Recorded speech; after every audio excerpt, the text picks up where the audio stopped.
Home sweet home.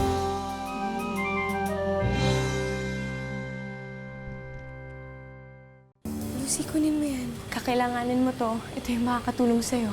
Sino kang pangit ka? Titigan mo ako mabuti. Hindi mo ba ako nakikilala? Ako to si Lucy. Mabuti pa ulihin na lang natin yan. Dali, dali! Panalo ang kinulimbat na kwintas ng batang yan. Nagagamit na siya para utusan. Matanong kamay niyo! Ang pagkabuo ng pamilya ni Riden, ang simula ng pagkawasak natin. Sino ka? Bakit kilala mo ako? Yung mga mahabol sa akin, huwag mo kayo tuturo sa kanila. Nasa akin ang kayamanan ni Tito Duarte. Sa totoo lang, hindi na nga kita kailangan eh. May expiration ang gayuma binigay mo sa matanda. Oo na, gawin ko na yung gusto mo. Arko? Sino ka? Layuan mo kapatid ko!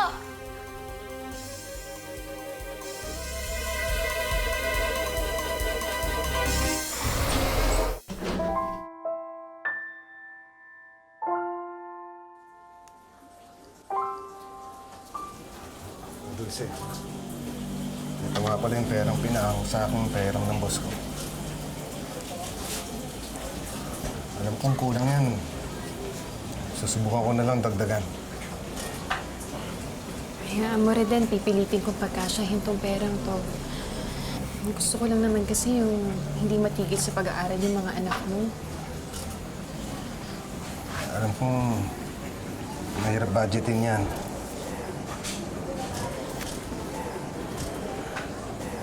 Mo rin din, huwag ka na mag-alala, makakaraos din tayo.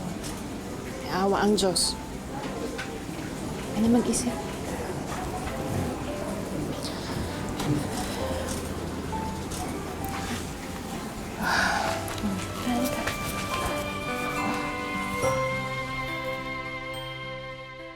Sino ba yung matandang yun?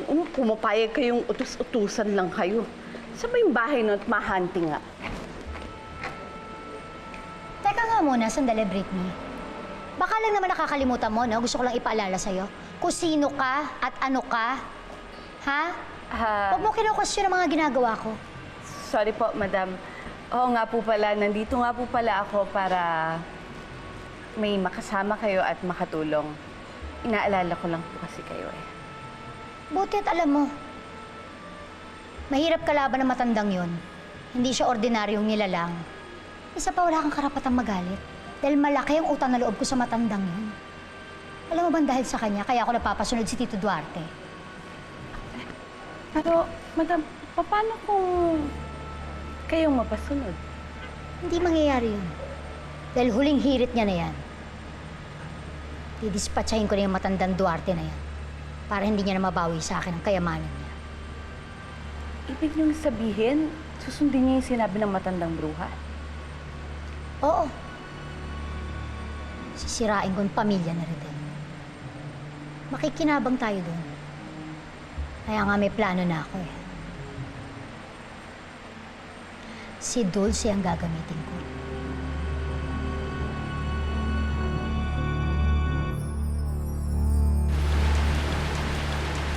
Anak, pagpasensyahan mo muna yung baon mo, ha? Pandesal yan na may palaman na gatas. Yung paborito mo, kondensada. Masarap naman po yun eh. Mahalaga po, hindi po ako magugutom sa eskwela. Salamat po sa pandesal, Nay. Sige ha, anak, mag-iingat ka. Sa tabi ka lang dadaan, magpayong ka. Pag bumuhos ang ulan, huwag kang susugod ha. Sumilong ka. Mag-iingat ka, anak. Dulce?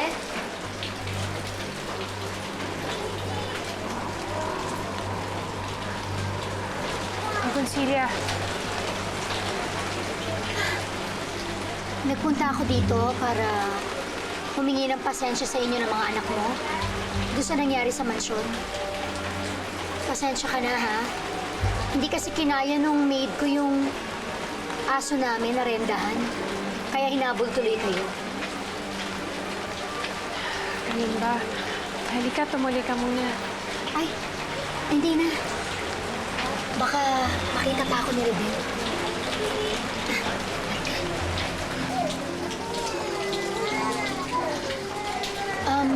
Gusto ko rin sanang sabihin sa'yo na kahit ano man yung nangyari sa atin, handa pa rin akong tumulong sa inyo. Ang katunayan nga, naisip ko kasi, naghahanap kasi ako na mag-aalaga kay Tito Duarte. Eh, kesa iba pa, bakit hindi na lang ikaw? Yun eh, kung okay lang ba sa'yo na alagaan si Tito Duarte. Alam mo, susweldohan kita ng malaki. Sigurado ako, magagamit mo yung panggastos sa pamilya mo. Ayoko nang papasok ka doon sa bahay ni Papa. Kahit humingi pang tulong sa Roselia. Celia. Halika dito. Ito. Halika mo dyan. Paunang bayad ko yan. Ha? Di ba nag-aaral yung mga anak mo? Kailangan mo yan. At saka alam ko sa kalagayan ni Reden na yun, hindi pa siya pwedeng maghanap buhay. Dahil sa aksidente niya, di ba? Kaya sana, Dulce, huwag mo nang tanggihan.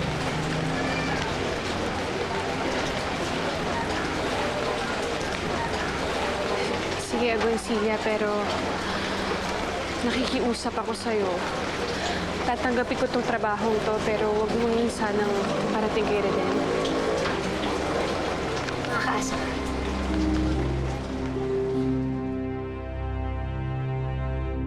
Sino ka? Anong ginagawa mo sa kapatid ko? Sinasaktan mo siya, no? Ate, hindi niya ako sinasaktan. Arko, pumasok ka na sa loob.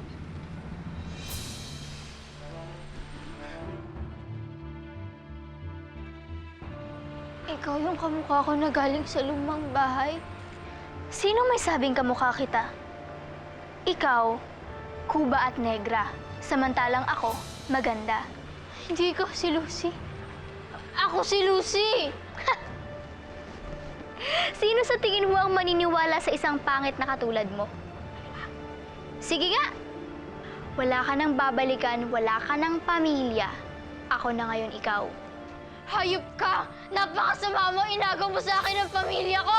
Hayop ka! Hayop ka! Aray! Napakasama mo! Sumuko! Ikaw ang lumayas dito! Impacta ka! Tulungan niyo ako! Tulong! Walang tutulong sa'yo kasi masama kang tao! Kung tao ka nga! Napakasama mo! Tulungan niyo ako! Tulong! Hoy! Tulong! Hoy, tigilan nyo nga yan! Ikaw na yung kapatid mo! Tulungan niyo ako! Bakit mo sinasaktan si Lucy? Kuya! Hindi ko alam kung bakit niya ginawa sa akin yun! Bigla niya na lang ako sinabunutan, wala naman akong ginagawa sa kanya! Tingnan mo. Ha? Alam mo, umalis ka na bago pa ako magpatawag ng pulis dito, ha? Kuya Coco, sandali! Kuya Coco, bakit mo ako kilala? Sino ka ba talaga? Kuya, ako si Lucy. Kuya, paalisin mo na siya ba kung ano pang gawin niya sa atin? Umalis ka na nga! Wala mo, umalis ka na nga lang. Kuya! Umalis ka na, ha? Kuya! Umalis ka na, alis! Kuya! Alis! Kuya! Kaalis? Huwag ka nang babalik dito, ha? Pasok na kayo. Kuya!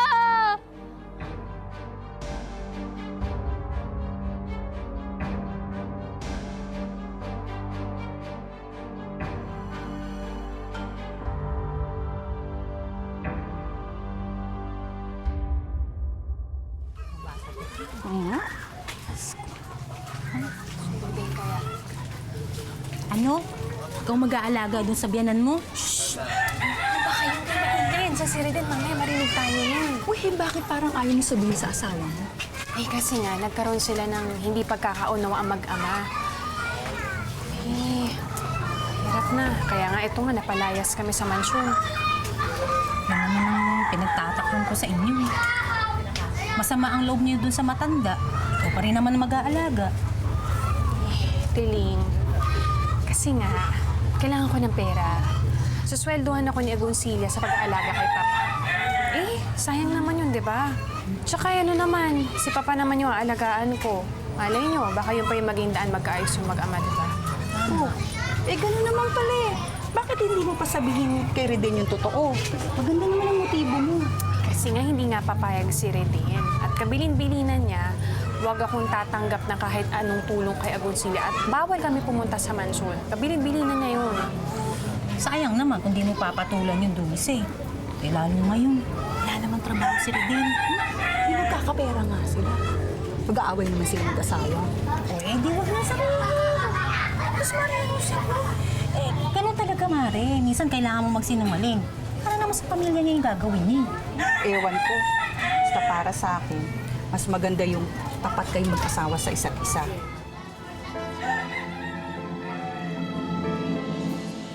Aray ko! Ganyan talaga eh. Kasi para mawala yung maga. Teka, pero wait ah. Bakit ka ba inaway ng babaeng yun? Aba, malay ko, si Raulo yata yung babaeng yun eh. Si Raulo. Pero teka, alam mo, nagtataka ako ah. Bakit ako kilala nun? Hindi ko naman siya kilala. First time mo nga lang yung nakita eh. Alam mo sino yun? Aba, malay ko rin. Basta, wag mo nang pag-aksayan ng oras yung babaeng yun. Malay mo, miyembro ng mga sindikato na nanloloob ng bahay, mabiktima pa tayo. Di naman siguro. Hindi naman siguro sa itsura pa nga lang. Ang pangit kaya. Uy, Aray! Uy. Hindi porket pangit, masama na. Eh, yung iba nga, mukhang disente. Mukhang kagalang-galang, pero sila pa yung kawatan. Basta, wag mo nang kakausapin yun ah. Wag mo nang papansinin yun. Masama yung kutob ko dun sa babaeng yun. At saka sigurado kung masama ugali yun, hindi mo ginawa sa akin, no? Malayo naman sa bito. Aray! Ako na nga.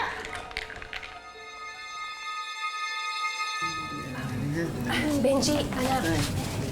Ito na nga pala yung pera. Ibayad mo na to sa school mo, ha? Nag-promissory note naman ako eh. Ibayad mo na to agad para hindi ka magka-problema sa eskwela. Ay, tay, salamat po ah. Tinatanong nga po ako ng cashier namin eh. Okay, mag-alala, bayad ko na po ito bukas. Salamat po. Dulce, saan mo nakuha yung pera? Reden, may sasabihin nga pala ako sa'yo. Nakuha ko yung pera kay... Sa akin rin din. Naku, pinautang ko muna si Dulce. Eh, total naman, magkakatrabaho na rin siya. Kaya alam ko, mababayaran din niya yun. Nakakatrabaho? Dulce? Naku, Dulce, sorry talaga ha. Dahil sa kadaldalan ko, naunahan pa kitang magsabi na magtatrabaho ka na bilang sales lady. Hindi, Reden. Sasabihin ko naman talaga sana ngayon. Kaya lang isipin mo, di ba, sayang naman yung kikitain ko. Para sa atin naman to ng mga bata eh. Sino na lang mag-aasikaso sa mga bata pag bumalik na ako sa trabaho? Itay, Nay. Marunong na po kami sa sarili namin. Tsaka kaya na po namin kumuha ng mga assignment po namin. Tay, malaki na ako. Kaya ko na pong alagaan yung mga kapatid ko. Kaya ko naman po maligo mag-isa. Magaling to si Ivan, no? Eh, maasahan na pala itong mga batang ito eh. At dahil dyan, eto, meron akong dalang laing para sa inyo. Tulungan ko na kayo maghain. Kaya kainin na natin to habang mainit pa. Dulce, ngayon ko sana nagtatrabaho ka eh. Dahil trabaho ko yun eh. Reden, magkatuwang tayo sa buhay. Kung kailangan ko magtrabaho para sa atin ng mga anak mo, wala namang problema sa akin yun eh. Tingnan mo, lumalaki na sila. Lumalaki na rin ang gastos natin. Ngayon ko kailangan na talaga natin magtulungan. Kaya Reden, sige na, mahayag ka na magtrabaho ako. Sige na, Reden. Mahayag ka na, para sa atin naman yun eh. Sige, Dulce. Pero pag gumaling ako, magdodoble kayad ako. Salamat, Reden. Mahalaga magkakasama tayo.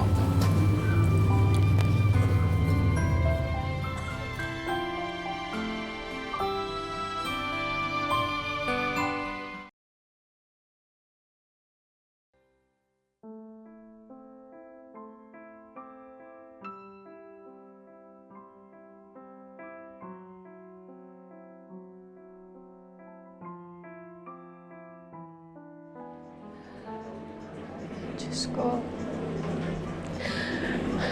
Patawarin niyo ako kung nagawa kong magsinungaling sa asawa ko.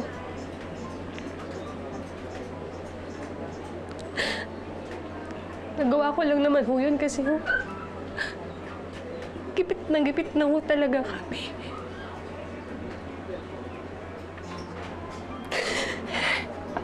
Kung magkalakas lang ho ako ng loob, pangako ko ho sa inyo. Tatapat ko ho to lahat kay Reden. Tawarin niyo ho talaga ako.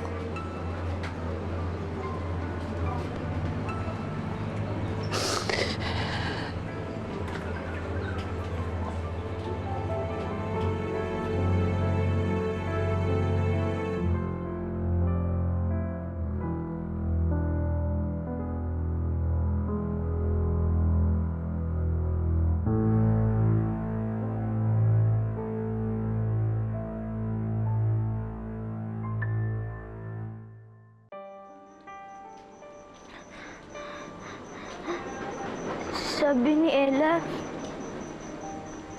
makakatulong ka daw sa akin. Paano mo ako matutulungan? Wala na eh.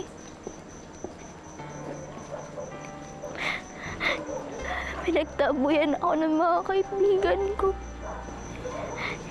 Hindi na ako nakilala ng mga kapatid ko. Si Benji,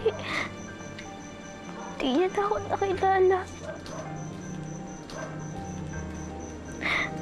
Ako naman talaga yung totoong Lucy eh.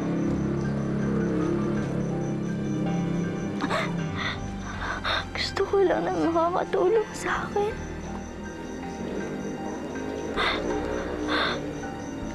Gusto ko lang na kahit isang tao na maniniwala na ako talaga si Lucy. Tapos, isasama ko siya kay Mama.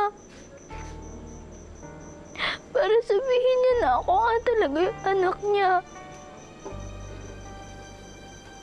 Isang tao lang na maniwala sa akin na ako talaga si Lucy.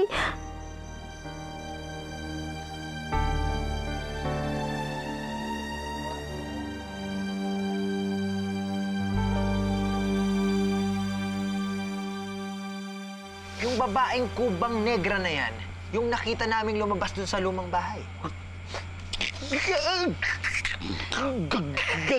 Galing siya sa lumang bahay? Tumpakekek! Di nga lang namin nahabol eh. Sayang. Teka. Alam mo, baka ayan din yung nagpunta sa amin tas inaway si Lucy. Tataka nga ako ba't kami kilala ni Arco eh. Kilala kayong magkapatid? Opo. Pero nagtataka nga ako eh. Paano kami nakilala ni Arco? Eh mukha namang hindi siya tiga rito eh. Tama, at eto pa ha. Sinabi sa amin ni Django, siya daw si Lucy. Lucy? Kapal ang mukha, diba?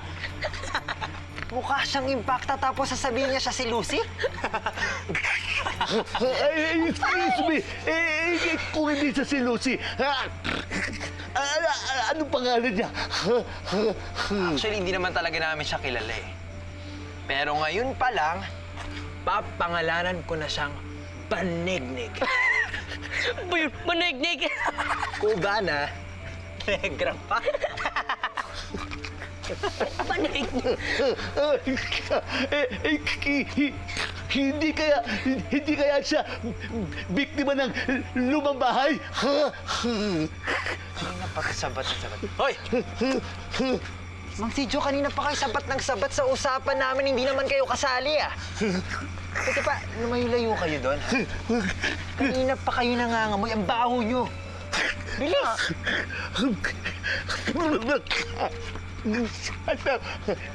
Sorry. Sorry. Alis! Kairita, di ba?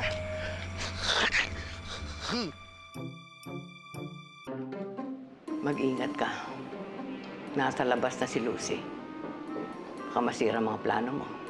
Oo naman, madam. Huwag ka mag-alala. Nagkaharap na kami. Hindi siya nakilala ng mga kapatid niya. Isa na siyang kubang negra. Huwag kang kasi siguro. Dahil dala niya ang lampara. Lampara? Mahiwaga yun. At oras na malaman niya ang kapangyarihan nito. Pwedeng matalo ka. Aba, hindi pwede. Kailangan mawala yung lampara na yun. Papupuntahin ko dyan si Kulas. Para kunin sa kanyang lampara. Mas lalo ako magiging relax pag hawak ko na yun. Okay? Na? Ma? Sino kausap mo? Bakit? Mag-isa ka, nakaharap ka sa salamin, may kausap ka, kinakausap mo sarili mo? Opo. Kausap ko po yung sarili ko kasi po masaya ako ngayon eh. Ako? Sino naman ang nagpapasaya sa dalaga ko? Secret. Tsaka mo na po malalaman eh. Si Benji bang dahilan?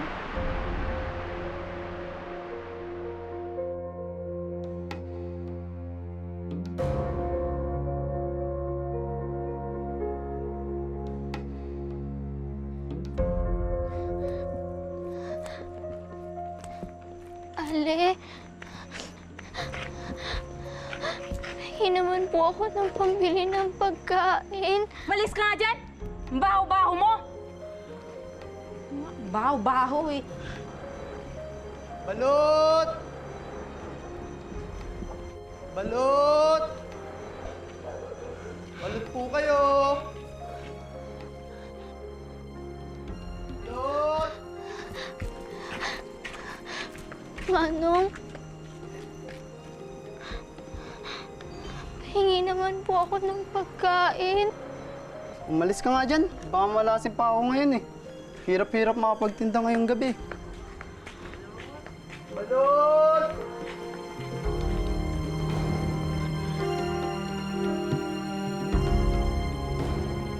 Lucy, malupit ang tao. Huhusgahan ka nila sa itsura mong yan. And you will just suffer.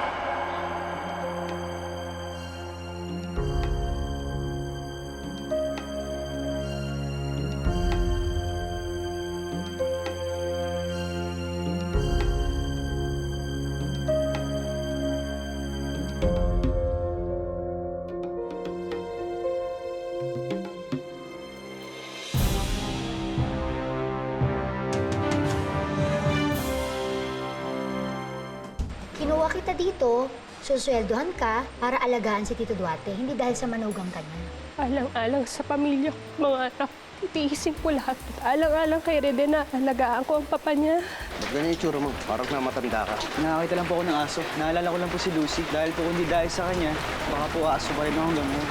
Itong si Papa, para bang sunod-sunura na lang siya kay Agoncilla? Hindi kaya na-hypnotize mo na yung kapal ni Reden? Paano kung pinapapatay na pala yung matanda? Eh bakit pinagkatiwala mo sa Dulce na yun yung pagpapainom ng gamot sa matandang yun? Ano kung mabuko tayo? Bakit tayo makukulong? Eh sino ba nagpainom ng gamot? Hindi ba si Dulce? Bilang nagkabuntot.